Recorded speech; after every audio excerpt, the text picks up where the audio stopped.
Mga boss, basahin natin to. Believe me, naniniwala ang mga DDS, naniniwala sila kahit anong basura ang pinapakain sa kanila. It's unfortunate kahit marunong mag-isip yung iba sa kanila, basta subuan mo ng basura, kakainin eh. Yon ang effect ng cult following ng mga Duterte. Saad ni Antonio Trillanes the Fourth. Nag-ingay na naman tong sundalong hilaw mga boss. Ano bang naambag nito sa ating bansang Pilipinas kundi manggulo lang at tugisin ang mga Duterte. Eh ngayon sa administrasyong PBBM na talamak yung mga flood control project na ghost project mga boss at saka yung mga budget insertion ay hindi nag-iingay ito. Talagang gusto lang nito ay tugisin ang mga Duterte mga boss.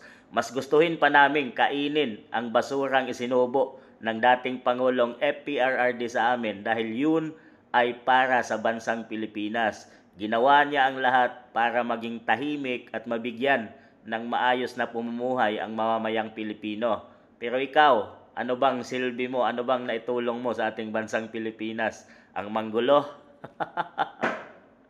Wala ka namang naitulong eh.